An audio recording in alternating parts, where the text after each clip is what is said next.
好，欢迎回到节目现场。不知道观众朋友知不知道美国甲亢哥哦，因为他真的有甲状腺亢进哦，这是一个网红。好，最近去了中国大陆哦，我们赶紧带大家来看看他先去哪里呢？他29号在河南郑州哦，他去做了一件事情，他去伏羲山攀爬通天云梯哦。我们先带你来看一下。Oh my god! Oh my god! 牛快跑！I've been China the love ladder. Oh my god! 好，一直讲 Oh my God， 但是他这个影片在网络上很红哦，因为他去了一个这个举步维艰的一个云梯台阶上面哦，连喊着 Oh my God。好，那他其实也不只去了这个伏羲山攀爬通天云梯，他也去学功夫哦，我觉得外国人对于功夫哦都有一种觉得很像魅力无限哦。你可以看到这画面上哦，他去找梁师傅哦，这个考虑到了甲亢哥没有武术的基础，选择了简单的5步拳先来进行教学。好，但是呢，其实他们在这个练习的过程当中哦，有一些小小的插曲，甚至这个甲亢哥还有被梁师傅小 K 了一下。我们继续来看。It's pain, but it's life. It's pain, but it's Shaolin. It's pain, but it's Kung Fu. It's pain, it's you. Master, I want to bless you. I want to bless you, Master. Friend is not money. Friend is your country, my country, whole world. We are friends because Kung Fu. 好，他说这个我不收你钱啊，我们是朋友。那功夫结识哦，这个朋友之间不需要讲金钱。好，为什么刚才前面很痛苦呢？主要原因就是因为这甲亢哥在练习气功的时候被木棍打到倒地哦，这少林师傅在安慰他，所以这跟我们电影看得很像嘛。他在练气功，就不是用棍子打他吗？就是类似这样子哦，感觉就是完全复刻在还原。好，那当然我们也看到刚刚教甲亢哥的师傅，他讲的不是中文哦，他讲的是 English。所以他就被说他的 English 非常的好。他说他的英文哦没有级别，4级都没学过，那主要是在教学时一点一点的练出来了。好，那当然甲亢哥被骗2个小时之后，终于找到真正的梁师傅哦，说如同救命恩人一样。甲亢哥刚开始直播的时候找的是一家小型的民间武术机构哦，随着直播的进行，这个河南省的文旅出手联系到了少林寺相关的附属机构，而且就将甲亢哥接到了这边来跟梁师傅学习功夫哦。那甲亢哥真的是爆红，我们可以看到在29号下午4点55分开通微博，到了这个下午3点的时候，其实有5.2万的粉丝就已经在开始的在追踪他。好，那他的抖音账号更多，有201.1万的粉丝哦，可见他在网络上现在确实真的很红。那甲亢哥第一天抵达上海，晚上就体验了一把小米苏七哦，我们也来看一下。And it costs 70,000? 70,000. Yeah. That's it? My Lamborghini costs $250,000. Model S Plaid in China costs about 100, a bit more, 120. What the hell? This car fire though. I'm thinking about getting this car. So They don't sell this in America? Maybe in the future. Yo, this car is actually OP. Bro, why did I spend $250,000 on a car? And I have a. And this car is electric and it's 70,000 faster than my car. Yeah. Bro, I'm not gonna lie, chat. I really want to buy this car, bro. Like, I'm not even trolling. If it's really important to the state, I'm sure you'll buy one of them. Yes. 好，甲亢哥这影片应该要赶快跟川普讲讲哦，川普那个关税战不是要开始了吗？好，当然甲亢哥的中国行哦，其实外网好评如潮哦，他因为他户外直播总是有很多人跟他一起哦，这次也不例外。那中国大陆网友说，那这次在中国大陆的直播却是最净化人心的一次。那他这个中国行爆红之后，官媒就说了，像是北京日报啊，他这个长安街知识的评论就说，没有西方媒体哦，这个中间商加滤镜哦，一镜到底的直播就让外国网友顿悟说，哎，原来中国的现状是这样。例如《环球时报》的社评也说，这种去滤镜化的呈现，打破了西方政客跟媒体人制造的寒蝉效应跟信息茧房哦。好，那当然我们看完甲亢哥之后，比较严肃的话题还是要持续的带给大家，就是这个是什么呢？这是这个中日韩他们现在有一个经贸部长的会议在首尔举行哦。我们看到中国商务部长汪文涛，还有日本经济大臣武藤荣治，以及韩国的产业部长安德根都出席哦。他们时隔5年是再次举行，那当然也有一些互相的利益纠葛啊。我们就看到习近平28号不是在北京跟很多名外商的企业家会晤，包含了三星电子的李在镕也在哦。这是李在镕10年之后再次跟习近平会晤。韩国媒体就分析说，因为现在川普上台嘛，所以美中关税战加剧，李在镕在这时候访中当然就很受关注，所以研判哦，李在镕是不想错过年销售额超过9200亿台币的中国大陆市场啦。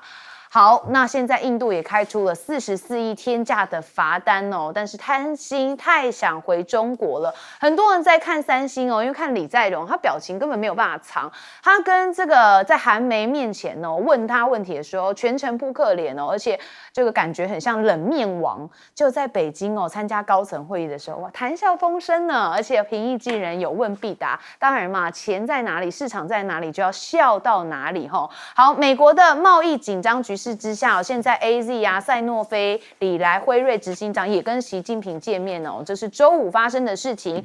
好，报道指出，美国制药虽然发现自己在美中之间走钢索，但是这些公司哦承受不起失去中国或是美国市场的风险，所以都要进行一些协调跟谈判。那马士基执行长则强调，中国大陆的经济实力有计划扩大投资。好，我们现在要先问彬哥，目前哦这个少了这个国外媒体的滤镜之后，这甲亢哥真的爆红，而且好像带过很多不同的观点哦。甲亢哥本来就很红了，因为他本来是游戏实况直播主，是，据说他刚开始做游戏直播的时候，平均在线看他的只有2个人2个人只有2个人，但是他很快，他2个人可能都是自己，对，搞不好就是他自己人，他双开，搞不好是这样。但他粉丝成长很快，现在他已经到3700万，这很可怕，比台湾人口还要多哦，所以他当然是非常受人瞩目的一个 YouTube 直播主哦。那他这次去中国大陆，就是一路坐高铁啊，去学功夫啊，去爬天梯啊，都引起很多人的围观。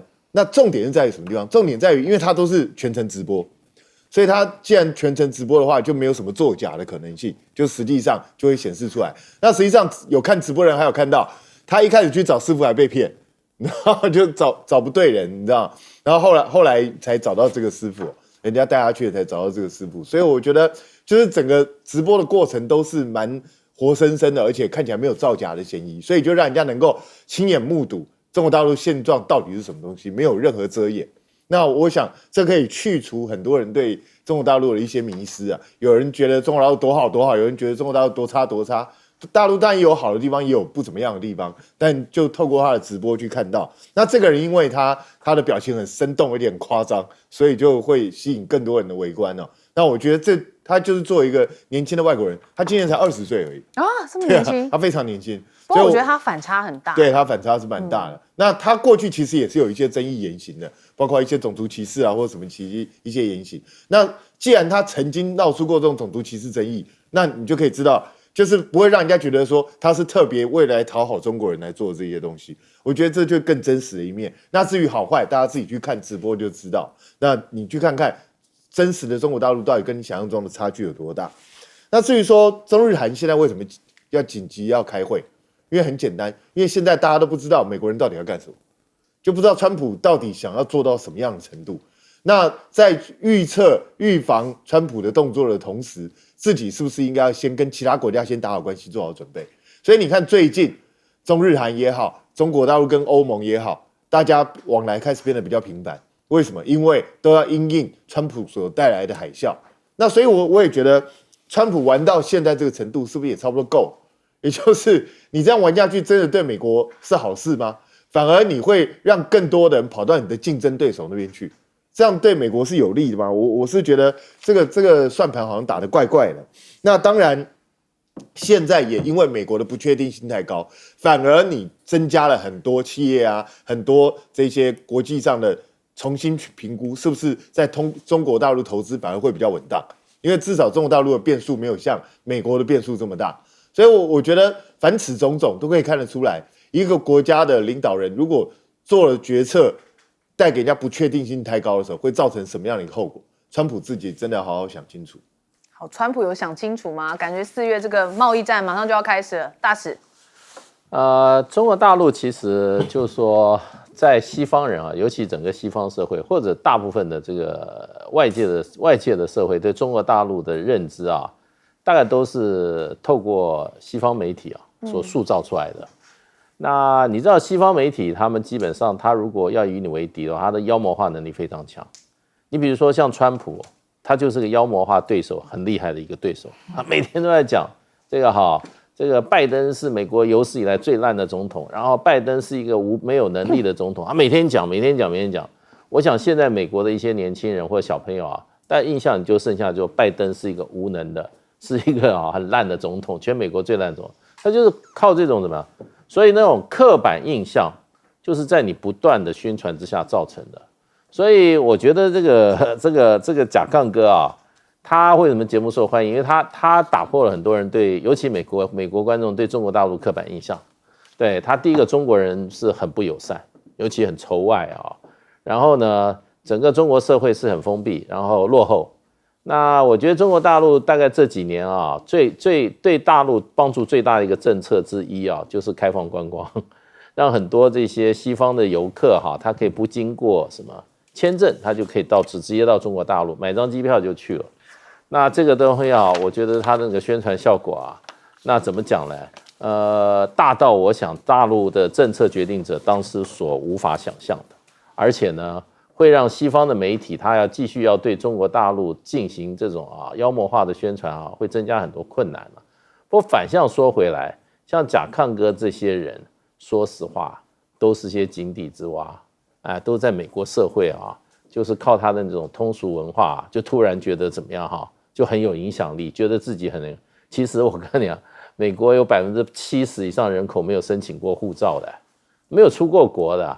甚至美国有很多人，他连自己州都没有出过，所以呢，你说他们对别人不了解，对人不，也基本上也就是常态，不是什么。然后再加上他们的政治人物，他的这个媒体，基本上就是要把美国形容的无限好啊，所以就变成就是说，我觉得这些事情啊，最近这一年，你看了很多这些部落客也好，这种网红也好，他们到中国大陆都好像探险，都好像是寻宝一样，都让他跟他原来的这个对中国的印象形成鲜明对比啊。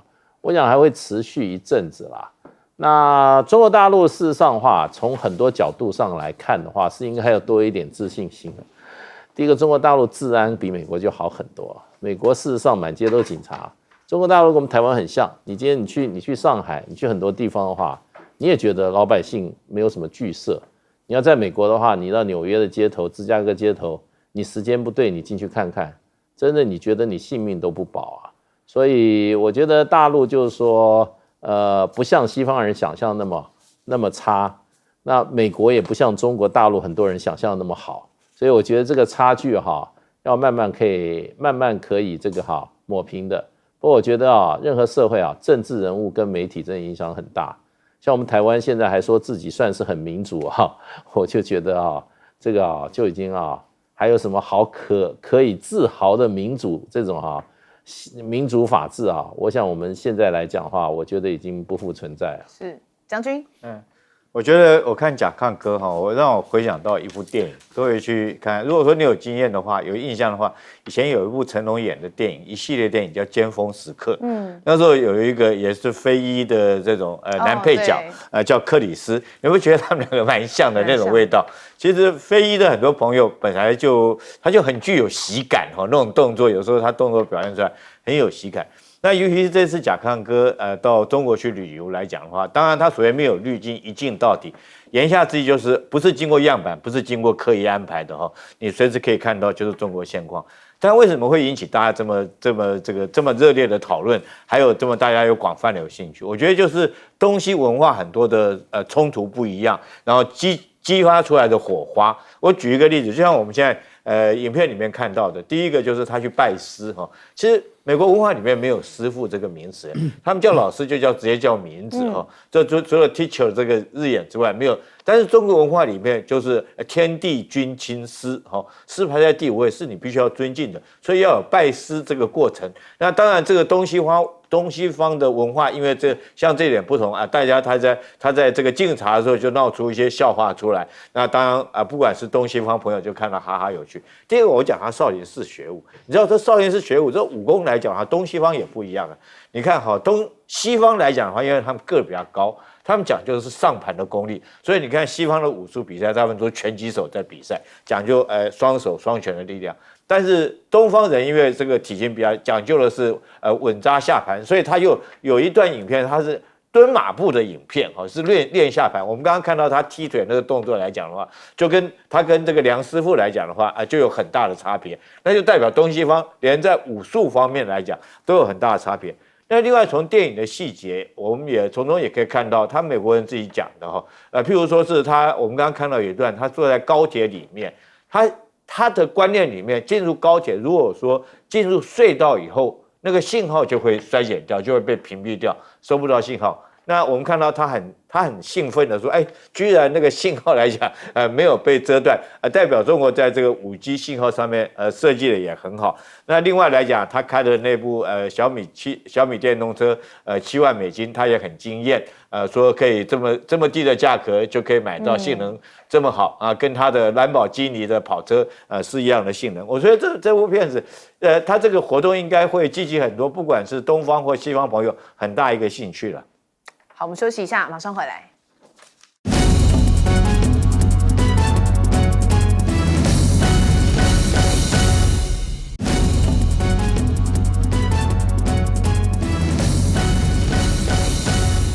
好，欢迎回到节目现场。现在美中是大涨关税战，当然也有科技战哦。所以我们看到很多科学家都回到这个中国大陆，尤其是苹果公司的首席工程师回流中国了，加入复旦大学任研究员。他是恐龙，不是孔刘哦，他是曾在美国苹果公司担任首席工程师的恐龙，已经入职了上海复旦大学哦，担任研究员跟博导。好，那当然也有另外的是32岁的 AI 科学家福天凡也回国了，他是到南京大学来任教哦，担任计算机学院准聘副教授一职。好，另外还有看好 AI 的前景，留美科学家哦，真的是掀起了一个归国潮。除了福天凡之外，还有像是这个齐国军，近期也归国加入了西湖大学。所以史丹佛的大学报告显示，2020到2021年间就有2000多位的华人科学家离开了美国的科研机构，回到中国展开研究，所以不乏是有 AI 的专家，所以这 AI 战势必要打了嘛。好，那中国这边 AI 也在突破3D 模型生成，已经接近了生产预备，游戏圈现在相当的震撼哦，所以包含了腾讯、辉达、Google 等大厂和新创公司都在投入研发哦，所以后续真的是大家都很期待。那另外我们看到这个 Manus 哦，它是 AI agent， 就是说是通用型的，它的价格现在也公开了。那另外我们也看到是库克，他有到中国大陆嘛，好，他去访问浙江大学，苹果就捐了1.3亿来培育下一代的这个城市开发者哦，所以要深化对中国下一代开发者的支持。那今年2月也传出说，苹果会跟中国的电商巨擘阿里巴巴集团来合作，要让苹果的 AI 系统可以顺利的推展到中国 iPhone 的用户。好，最后来看到是 AI 马上就进化，应该就是机器人了。我们可能要跟机器人一起生活了吗？这个中国大陆的中关村论坛年会开幕上哦，就看到。好，这个画面上机器人在干嘛？打太极哦，而且还做仰卧起，做伏地挺身 ，sorry 啊，为什么这么稳呢？大家就很好奇嘛。好，确实哦，他们就现在展现了一些高难度的动作，还有充分体现了一些机器人灵活跟敏捷。那我们再来看到，还有就是广西南宁2025的 AI 赋能正能量的创作大会上，有一个机器人哦，它叫做智英，好，作为管弦乐指挥哦，为现场的受众带来一场听觉跟视觉的响宴哦，完全就是一个人类的感觉。好，还可以提供情绪价值哦，做家事还可以有一些产量哦。那甚至他在报央视记者的时候，还有一些猜测，蛮准的。我们来看。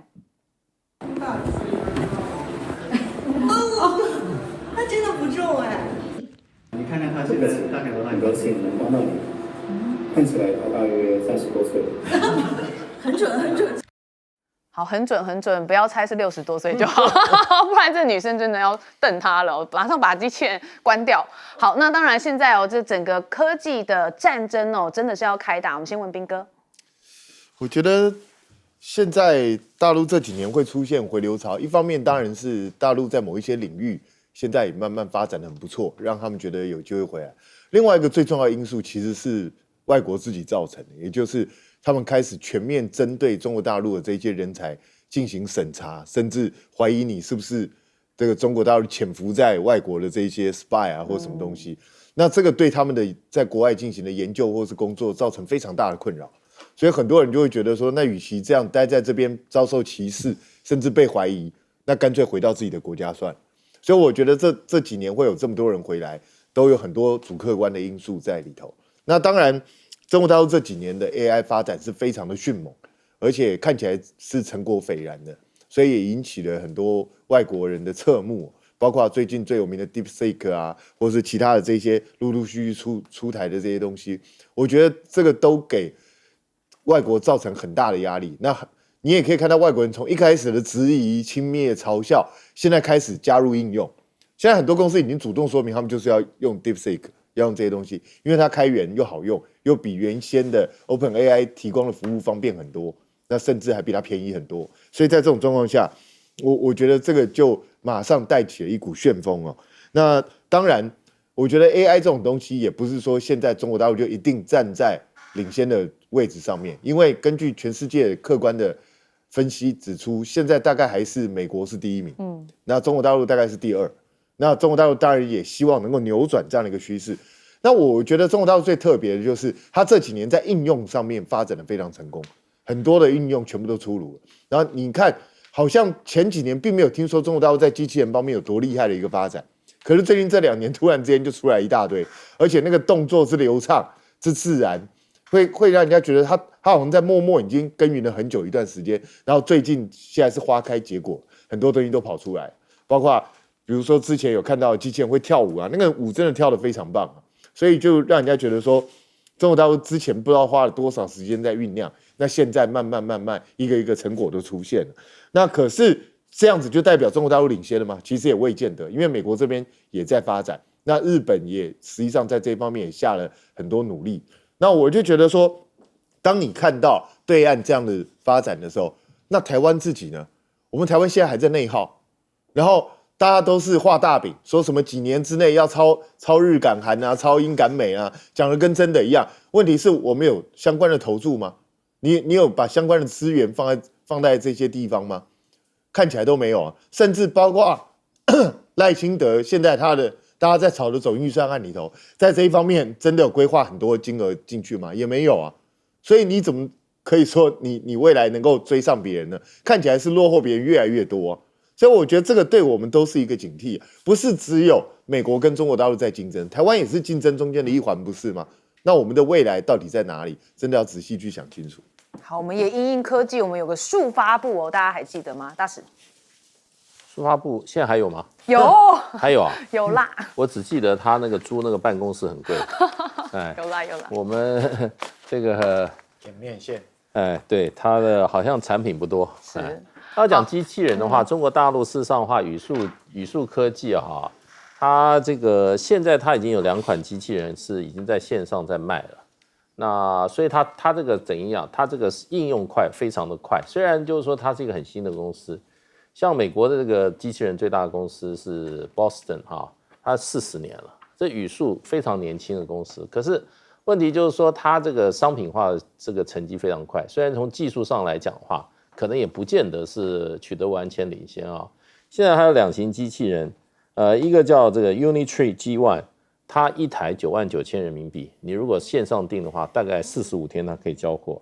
还有一个比较贵的，要65万人民币哈，那个比较贵的，应该是它就是说你买的可能比较贵哈，那也可以购买了。所以事实上的话，你现在看到这些机器人，它其实这都是行销啊。你真的要买的话，你现在可以拥有一个机器人。你如果逛街的话，你觉得有人要帮你背个皮包的话，那就带个机器人上街。好奢侈哦。那你机器狗也可以怎么讲呢？也可以载物啊。所以我觉得就变成这个以前是好像电影的场景啊，现在在实际的生活上，它已经走入你的生活当中了。那也就是说，在这个竞争上，中国大陆基本上是没有落后，而且很快。那这里面就变成你有了这个产业，而不是只是在研发的阶段啊，那你就有很多的怎么样？你就有很多的未来。那你这一方面的人才，他如果想要在这个行业里面啊，始终是在风口浪尖，在技术上，在商品化上面啊，他能够就是说啊，技术上不落后的话，那他就要进入中国大陆。到中国大陆的，不管是公司研究机构的话，对他来讲，个人的这个不管是研究的生涯或者发展的生涯，甚至创业生涯，他机会在哪里，他就往哪里走。所以我觉得中国大陆现在不是纯粹靠什么，靠民族主义、爱国主义，在号召很多的科研人员到中国大陆去，包括中国大陆出去的本来是中国大陆的这些好学校的学生到了美国。现在我知道，像日本很多的这些研发人员到中国大陆也到中国大陆去，原因是日本的企业支撑不住这些研发经费。那这些研发人员要找他自己的事业发展，他就到中国大陆了。这个是我觉得基本上是已经有他的背后的经济的力量在支撑整个中国大陆的研发事业往上走。所以本来是大陆的留学生也回中国大陆，还有日本甚至美国的有一些这些科技人员去中国大陆，人家市场因素非常大。好，我们问将军。我们现在看到很多在美国的中国优秀的科学家都要慢慢回到中国来。那当然，我们都曾经以我们这种年纪都曾经走过那段路。大概那时候，包括台湾在里面其实中国大陆也是一样。那时候有很多优秀的人才都要到美国去求发展。除了说是物质上金钱的诱因之外，当然最主要是说美国可以提供他们一个很好一个研究的环境然后不管是在学士方面或者经费方面都可以充分提供他们来做这个研究。所以很多优秀的科学家，包括我们台湾在内都到美国去留学之后就很少再回到国内来服务了。但是现在来讲的话人才慢慢又回到中国去了。为什么会回到中国呢？我觉得有几个原因呢。第一个当然就是美国研究环境不像是中国这么好了。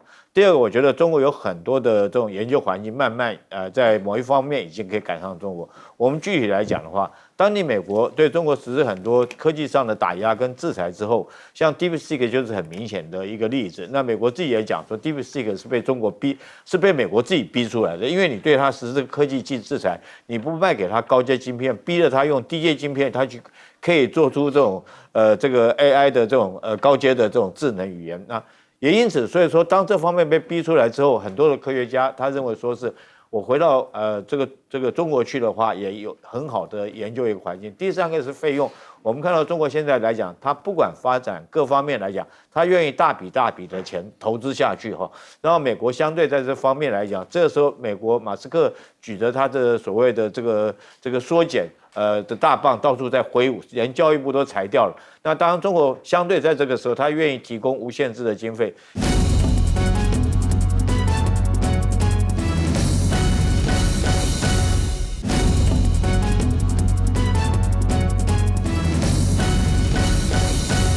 那在川普眼中呢，这些人道的救援是不是很重要？看起来并不是很积极。他关心什么？关心例如格陵兰，例如关税。那么4月2号、4月3号分别都有不同的关税措施要开始施行。那么川普最新又卖了个关子每天全世界的人看他脸色他说呢，现在关税协议还是可以谈，但是要等4月1号施行之后，我们再来看看可以确保我们获得相应的回应，就是说其他国家跟他谈什么，要什么交换条件有没有投降，有没有给什么资源，我再来考虑跟决定吗？例如像4月3号马上对所有到美国去进口的开征汽车的25%的关税，川普说我才不在乎汽车制造商涨价呢，因为正好这样大家就可以去买美国车啦。他不要忘记，很多美国车是包括他的好朋友特斯拉是在大陆制造的，还有很多的零组件跟设备是从国外进口进来的，美国车也会涨啦。4月2号关税生效在即，那传出来川普施压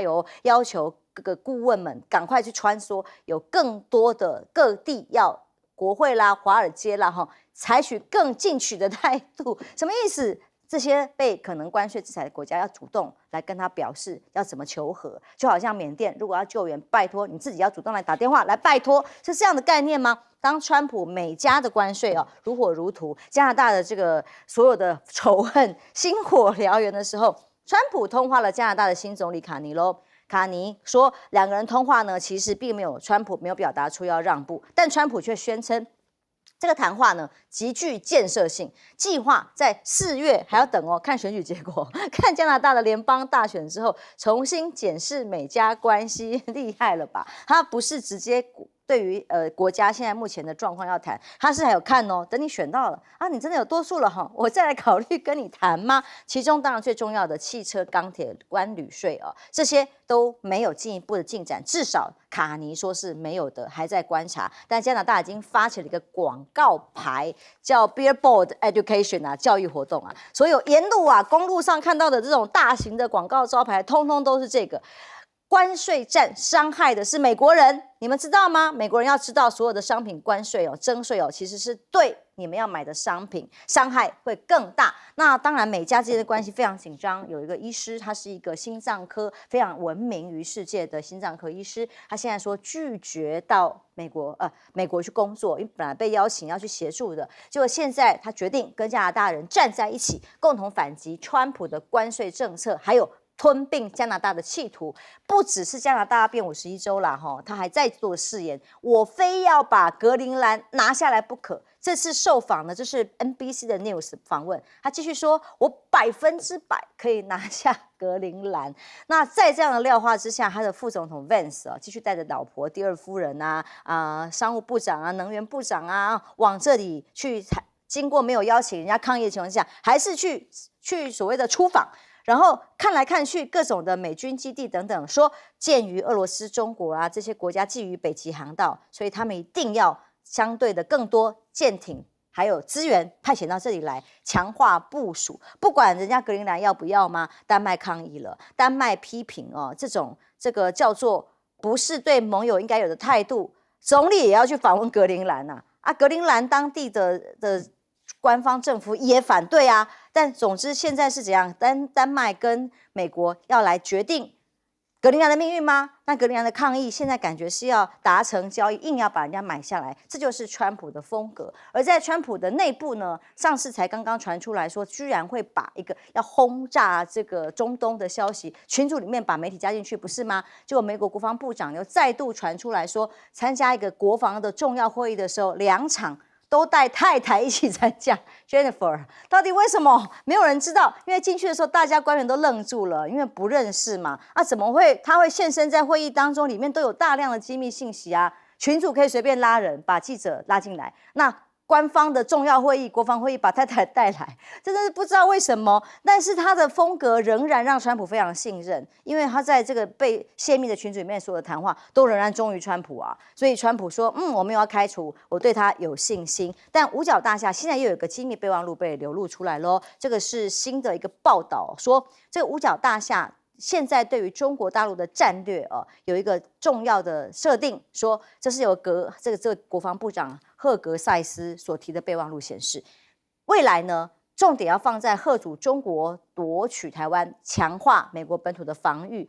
还有个重点是，台湾如果有事的话，美国要确保可以用驻日美军的基地，这个是重点。那么所以呢，有没有关心台湾会不会有什么状况？不关心，好像关心它的驻日基地仍然可以用。还有最新的消息是，达美客机起飞的时候，差点撞上了美军的喷射机，那被形容叫做非常的危险。致电国防部询问，到底军机怎么会在一架载满人的客机下方约500英尺处突然出现？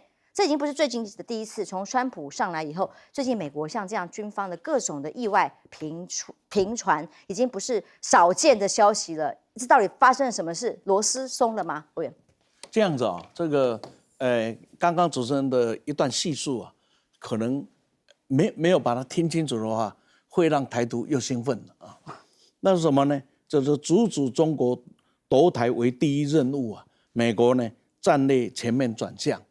应该他的意思，我的了解没有错的话，说美国的战略已经转向，就是说阻止这个中国夺取台湾为第一任务的这一个目标已经转向了。已经转了，转到是说保护自己的利益。这怎么保护？我还在美国的，就即使台湾失掉了，我还能够用日本的基地，我还能用整个亚洲的基地，这才是他所要的。我希望我的了解没错，应该是这样子，就是就教于其他的这个来宾哦。这第二个呢，就是川普也真是天才，他用的这些草台班子有一个特点。我想塞克斯怎么想，一辈子都没想到他有天会当国防部长，他没有想到，所有人都没有想到，因为没有想到，所以是朕给你的，你只要对我效忠。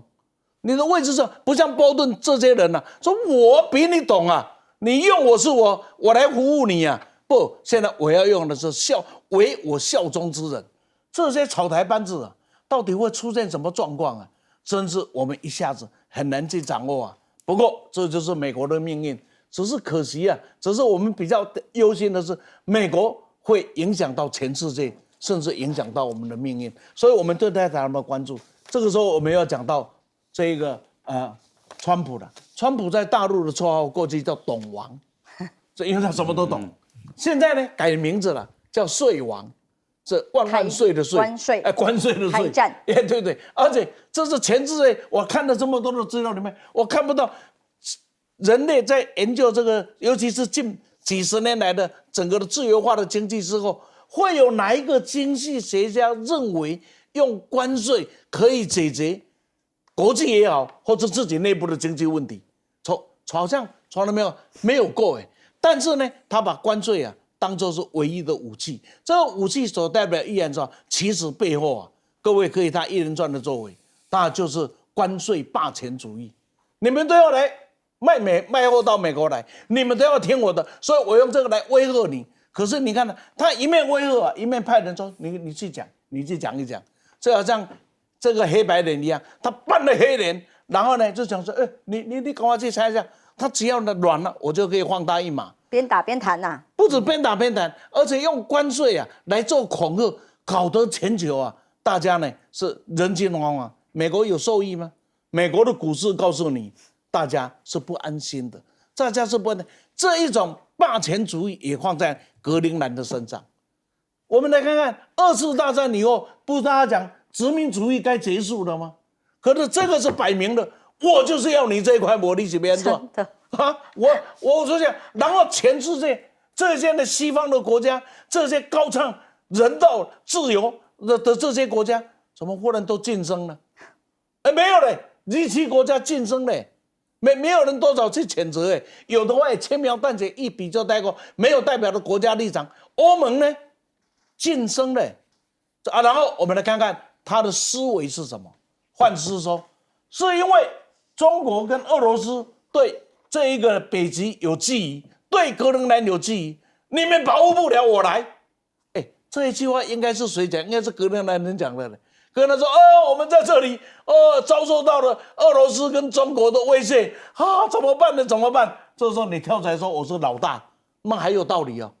人家当事国没有讲说我被威胁了，然后他跳出来说有人威胁你，来，我要来这里当你的老大。这叫恶极了呢。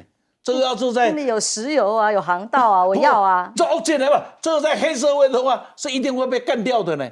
但这种做法，他们就刚然的这样子的一个操作啊，平常讲起来，这一种霸权帝国主义的心态啊，在格陵兰的身上，在对盟友的身上，在对这个关税的身上，真的是展露无遗啊。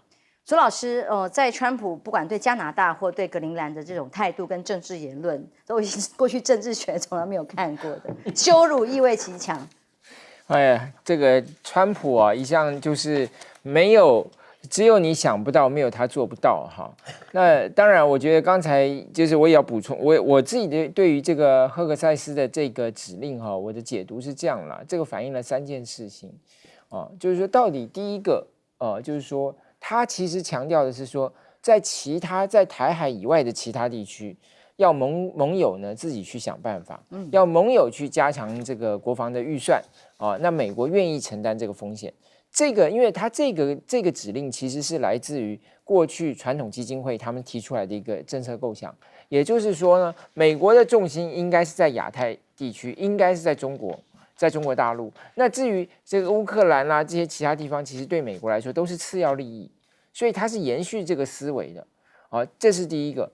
第二个是什么呢？就是他说呢，在美国所要应对的所谓国际的这个可能的冲突的事件里头呢，他唯一认为有可能的就是台海战争。其实这个你想想也是很可怕的事情啊。就他认为唯一在美国必须要模拟的情境，就是台海会发生战争这件事情。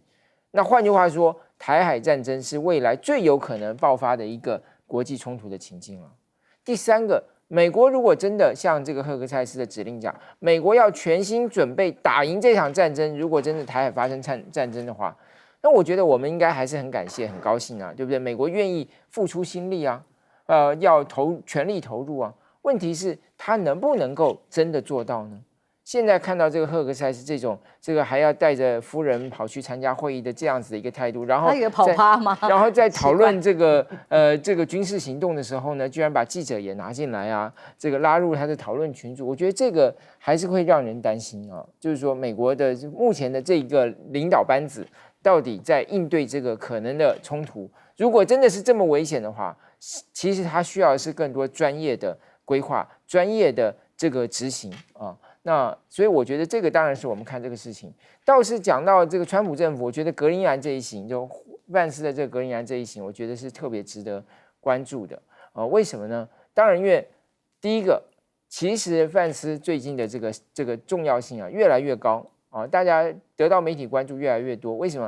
因为川普的一些难题都交给他，比如像一开始是内阁阁员的这个在国会要通过，范斯是出面去协调的。第二个，抖音的这个收购啊，抖音的并购，现在这个难题也是范斯出面了。而且因为川普就很重视这种国际诟病嘛，他变成有人说他也是投资银行家了，就半个投资银行家。那他这个范斯就帮他处理这个问题。第三个，去修理这个盟国的这个政治领袖，范斯居然也冲在第一线。那当然现在看到就是他去格陵兰，因为本来这个格陵兰之行是他的夫人要去的。然后去看这个狗拉雪橇的这个比赛，那后来就变成说是他自己去了，还带着官员一起去哦。对，然后去看基地，看人家能源如何设置哦。所以本来应该是一个比较欢乐轻松的场合，现在变得很正式、很严肃。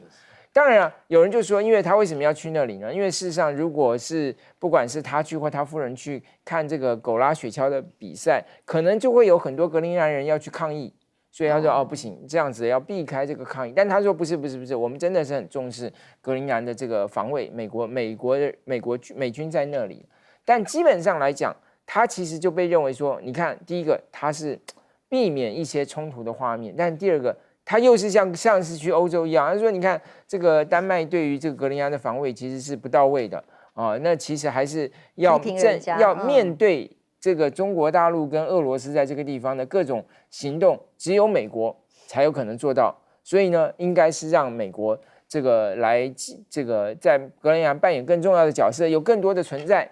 结果就在他去的前一天，格陵兰的这些政党呢达成了一个协议，组成了一个新政府。本来新的政府一直没有组成起来，就新政府在他去之前。可能感谢有他要来，所以他马上组成了，就向他表达了一个坚定的意志，说格陵兰还是要走自己的道路。所以未来会怎么样？当然，我觉得还值得进一步观察。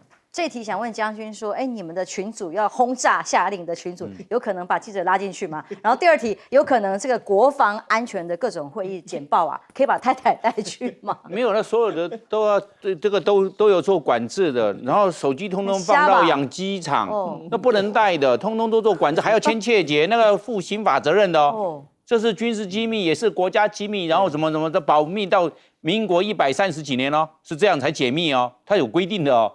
是这个样，那今天泄密呢？那很简单，那就会按照那个现在正常一定严办吧？川普说我们要办任何人，现在已经算了。我跟现在讲，在台湾要送军法啦，现在要送军法了，不一样啊。因为这个是，尤其这个是作战的事情呢，这是非常的机密。因为你叫不了，因为马上就会风吹草动，它全部鸟兽散。结果你去炸的时候，结果没有，根本没人，大家都跑掉了，是这个样子。因为机密外泄啦，那结果。搞不好还会有那个对出任务人员会有生命的危险呢。那我们现在看整个川普的政策，无论川普政策，你不要看他，川普经常他的策略是什么？他投石问路策略哦，他什么事情先丢出来，然后看看大家状况，探风向。那个比如说关税政策，一下说课关税，要缓一下，这又要课关税，要延一下，延到4月，等一下要延到5月。他的投石策略，他是来测看大家的状况，然后来衡量利弊，然后再下手，他是这个状况。他没有说我们要做的时候就做了。没有他都是先丢话，然后再探风向，然后再做决定，然后又有可能再做调整。所以川普没看出来，他不是说就是拍板定案就是如此，没有，他是投石问路策略。对，那我们现在看格陵兰呢？格陵兰这个状况，我认为格陵兰是川普的第一个大的战略目标，所以被美国拿去那是时间问题。那格陵兰216万平方公里，那只有56000人啊，对不对？它是丹麦的属地，你看丹麦人口才590万，只有台湾的1/4，连1000万都不到，在590万人少大领地，你看它拥有那么大的领地，这是格陵兰，所以美国当然要把它吃掉啊。它比美国的第49州阿拉斯加还要大44万平方公里因为阿拉斯加它才172万平方公里，格陵兰就216万平方公里，那当然把格陵兰拿去。这是最本小效高的嘛。那另外来看呢，现在美国跟欧洲关系差了，这个时候出手最好，因为关系好了，美国有压力；关系差了，美国出手，美国就不会有压力。反正美国跟欧洲反正已经分开了嘛，是这样。第三个，现在时机到了，就是因为俄乌战争，普丁搞不好帮助川普拿下格陵兰，因为川普有普丁的暗助。那可能这个拿下格陵兰顺水推舟这样子，然后呢，川普再把这个乌克兰的好处送给俄罗斯的总统普丁，刚好两个就把整个格陵兰就给他吃掉了，分掉了，对，是这个样啊，整个国际形势的状况这样，这个就是川普收割最大的战略效果。接下来看看科技跟国际上的经济竞争，这个画面在中国大陆出现了。习近平28号跟40多位的全球金融制造技术大厂的高管见面。这个见面会里头，被圈起来这个人是谁？三星电子的会长李在镕也在列。三星不想放弃中国大陆的市场。过去看到拜登跟日韩领袖这种骂级的画面，已经不复从前了吗？那现在韩媒的经济日报说，川普上台之后，一切都变了，美中关税战加剧。李在镕这个时候访问备受关注，也特别宣布接下来不想错过年销售额40兆韩元，大概台币是9200亿这样的市场呢。所以三星主要的关联的公司生产也在这里那接下来天津还有多个厂房在运作当中，不可能如川普所希望的全部搬到美国去制造生产那当然有个独家消息，说是中国大陆准备要抓住所谓的战略机遇。现在准备要跟日韩合作，因为这个消息也蛮符合现在的国际情势。如果川普硬干，要对于日韩有一些这个措施的话，他们也不得不想尽办法寻求其他的管道。今年下半年，接下来也有可能习近平要访韩那如果访韩的话，过去日美韩同盟关系有产生很大的变化跟疑虑咯。刚刚前一次还看到呢，美国的国防部长还想对于日本的这个掌握在军事行动上面，现在连经济说不定可能都没有办法那么的同盟，包括了法国外长，因为跟美国的关系现在紧张，所以他们外长去访问中国大陆，立刻干邑白兰地先前跟着美国关税加以对中国的制裁呢，现在也获得了推迟3个月，不然法国干邑的白兰地影响很大啦，光是过去4个月降了60%的出口啦，所以呢，立刻能够延迟3个月，对他们来讲，法国来讲当然是好消息。对比跟美国的关系紧张，现在反而是欧洲跟中国大陆的关系出现了缓和。而汽车4月3号，川普宣布全部到美国来都要加征25%关税，可是比亚迪看一看王传福这里的消息宣布，智慧化的下半场变革会更快，所以未来2到3年之间，以智慧手机为例，中国也从功能性的手机到智慧型手机的转换，也只不过需要2年而已。AI 加入市场更是快速，所以比亚迪推这个首款大陆自己研发的水平对卧引擎，能够驱动车辆发电呢哦。所以未来各种车型都会引起市场的惊艳的情况之下，川普的汽车关税在这个分析里却认为是打了自己养了中国大陆的市场吗？因为西方媒体的观察，关税使得西方汽车制造商成本越来越高嘛，那进一步会不会落后于比亚迪的发展呢？推高美国汽车的价格，相对于此，中大陆的汽车推出各种便宜啊，然后眼花缭乱的功能啊，让这些市场反而被侵蚀了吗？尤其 CNN 报道的，比亚迪全面超越特斯拉了吗？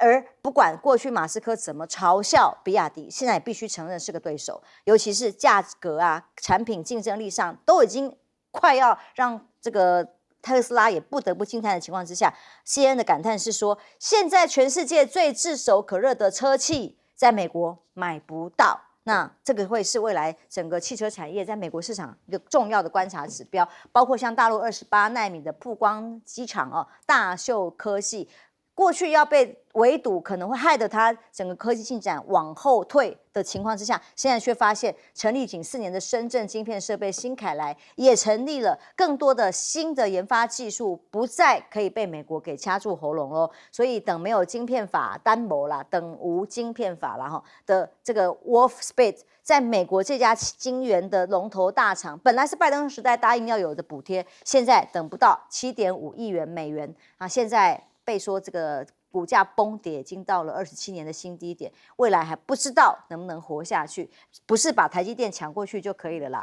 本土的各种企业还有很多的在台高筑必须要解决。美国的人才呢，各种的围堵，要求把移民都赶出去啦，或亚裔的加以管制啊。结果发现，《自然》杂志的调查，川普上台之后，紧缩的签证制度有75%的受访者科研人员要离开美国了。影响是什么？影响就是人员都离开之后，高科技产业的人才结构出现了空洞。像美国的苹果前首席工程师孔龙，他名字也蛮特别的哦，孔龙加盟了复旦大学，回到中国去了，不再留在美国发展，这也是川普效应造成的一种重大的冲击跟损失嘛？委员，这样子啊，这个企业家是最务实的，他们用脚投票了。当习近平到美国访问的，到美国参加旧金山的这个会议的时候啊，那你发现他的演讲会啊，所有你美国听得出来的企业家全部到场。在北京召开的会议，全球你念得出来的重大的科技企业家也几乎都到场。为什么？因为他们用脚在选择了市场，选择了供应链不可或缺的中国生产力。这就是现实，你谁也逃不掉的。第二个呢，就中日韩，中日韩的关系，我再重申了一次讲，中日韩趁这个机会好好做好经济同盟，因为这3个国家它有很好的互补性。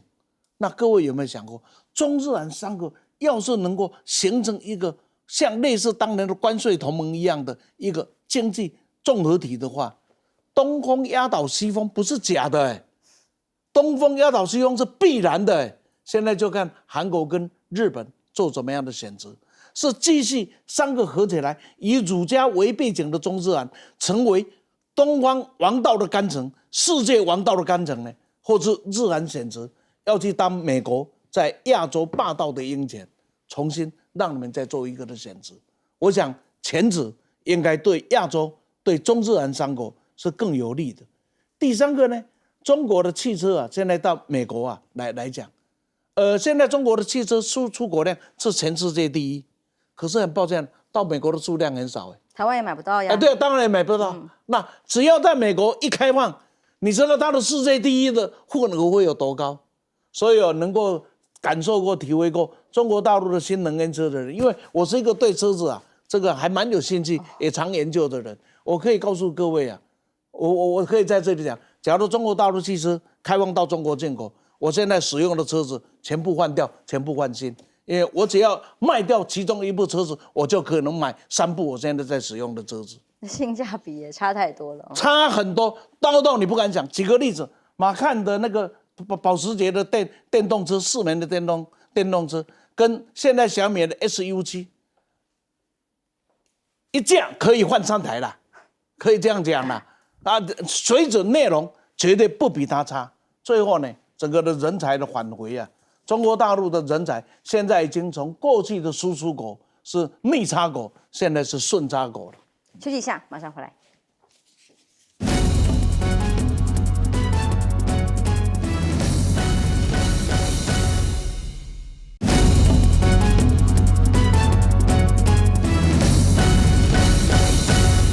但看到美韩关系往前走一步，往后走一步，像是中韩关系在改变的时候，你看看，马上习近平要去访问韩国了，这会是代表了哪一种国际局势的趋势？没有错，因为现在其实韩国面对这个川普上台之后，他是有空前的焦虑的。现在这个美国的一个专家把它称之为所谓的安静危机啊。为什么安静危机？就是双方没有高层的互动。然后呢，这个美国国防部长到了这个亚洲来，居然没有去访问韩国。因为在整个东北亚，就是日本跟韩国，那当然菲律宾是美国的盟邦，但是就是所谓条约盟国，但是美国在菲律宾是没有驻军的。所以说，你对于你唯一有2个在这个西太平洋有两个地方有驻军的这两个国家，你居然没有去韩国，对韩国来说当然是很紧张了。然后一方面，韩国现在政局不稳嘛，因为他这个尹锡悦到现在这个宪法法院，现在就是说，就算这个宪法法院最后让他过关了，这个政权也维系不了多久，他仍然会面对很多的抗议啊，很多这个反对党的这个杯葛啊，所以这种情况下，他要怎么样维持他的一个地位？当然，他现在面临到很大的挑战，就是川普的关税。因为川普现在说要课这个汽车关税嘛，而且他是针对什么？所有只要你没有在美国制造的部分都要课税。那当然，韩国、日本是受到最大的冲击，因为美国进口的这个车子最多的是什么？是第一个墨西哥，第二日本，第三就是韩国。所以说，当然还有再来就是美韩这个自由贸易协定会不会重新推倒重来？这些都是韩国非常焦虑，却没有办法解决，所以中国大陆提供他一个避险的这个机会。